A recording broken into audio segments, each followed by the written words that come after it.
gars, c'est Mixland. Ça fait longtemps que j'avais pas fait de vidéo. Donc là, il fallait que j'en fasse une parce que ça faisait longtemps que j'en ai pas fait déjà. Ça fait déjà 3 mois, je crois que je suis inactif, un truc comme ça. Genre, ça va faire un petit bout de temps, je pense. Et là, je devais faire une vidéo, je pense, pour un peu vous tenir au courant parce que je pense que vous avez au moins le droit à ça. Bon, après, j'ai une petite communauté, mais je pense qu'elle a au moins le droit de savoir, quoi. Donc comme vous savez, dans la dernière vidéo, j'avais dit comme quoi j'allais la monter en super mode, tout ça, que j'allais monter le 450 en super mode, tout ça. Alors il y a eu des petites complications, donc je pense qu'il y en a 2-3 qui vont être en courant dans cette vidéo, qui savent très bien ce qui s'est passé. Il y en a aussi qui vont se demander si c'est vrai, si c'est vraiment, si ça s'est vraiment passé, tout ça. Donc je vais le dire tout de suite, je vais éclaircir tout le monde. Donc oui, c'est vrai, c'est vraiment passé ça. Donc qu'est-ce qui s'est passé? En fait, l'autre moto, je me suis fait voler. En vrai, la moto, elle est plus là. D'ailleurs, vous avez pu le voir, j'en ai acheté une nouvelle, machin. Enfin voilà, tu vois, c'est pas comme ça par hasard. Je l'ai pas vendue pour racheter la même, quoi. Tu vois, ça sert un peu à rien, tu vois. Elle est bien volée. Et y en a qui vont me dire, ouais, tu dois être triste. Et ben, je vais être franc avec vous. Moi, franchement, ça me met ni chaud ni froid pour la simple et bonne raison qu'il y avait des réparations à faire dessus. Il y avait au moins 3000 balles de réparations à faire dessus. Il y avait tout à refaire, il y avait l'embrayage, il y avait des fuites moteurs, franchement c'était un tas de merde. D'ailleurs, je m'apprêtais à la vendre, je pense, parce que il y avait trop de trucs à faire dessus.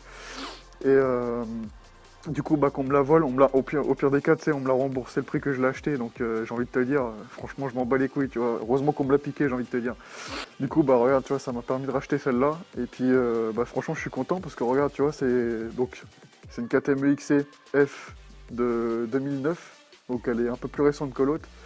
Et puis franchement, point de vue style, tu vois bien, elle est un peu plus récente, tout ça. Donc moi de base, je voulais 2008 à 2011, entre tous ces modèles-là.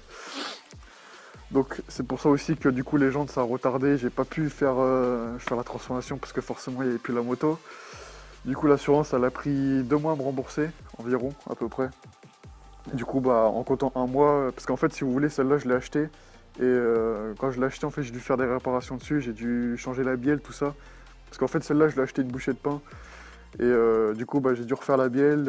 Et puis, si vous voulez, les jantes, du coup, j'avais commandé les jantes chez CRP. Je sais pas si vous connaissez. C'est une très bonne marque. Hein. Je vais pas la dénigrer juste parce que j'ai pas reçu les jantes. C'est une très très bonne marque. C'est juste que, en fait, parce qu'en fait, son fournisseur n'avait pas reçu les pièces, tout ça. Donc, en fait, il pouvait pas les envoyer. C'était un bordel. En fait, ça retardait tout le monde. Il n'y avait pas que moi qui était dans cette situation-là.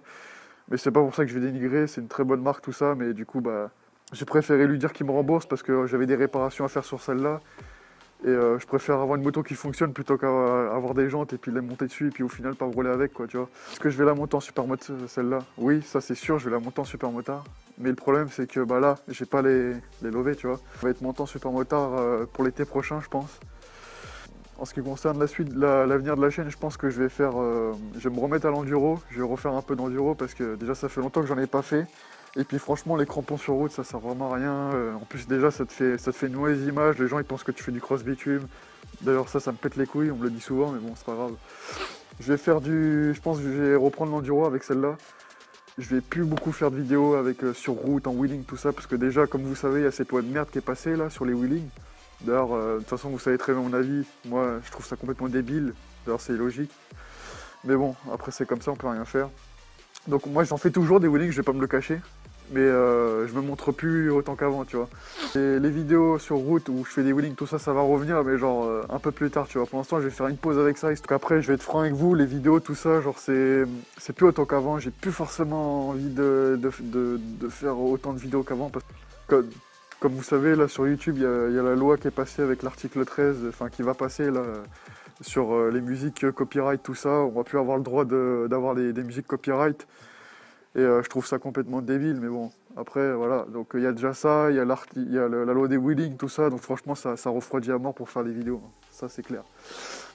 Mais j'en ferai toujours. J'en ferai un petit peu de temps en temps. Je vais faire, je sais pas, on verra peut-être une vidéo par mois ou genre une vidéo toutes les 3 semaines, un truc comme ça, genre pas plus autant qu'avant, tu vois, parce que ça sert plus à rien maintenant. YouTube, c'est devenu autre chose, quoi. Du coup, en ce qui concerne le second MXland, lui, il compte passer son permis, là. Donc, franchement, grosso modo, je lui donne 1 an avant d'avoir le permis gros cube, à peu près. Parce que là, on a été se renseigner, tout ça.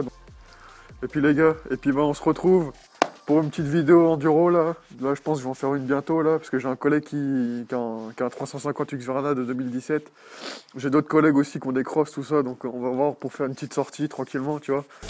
Et puis bah écoutez les gars, je vous dis ciao, je vous dis à la prochaine. Et puis c'était Mixland les gars. Allez, ciao!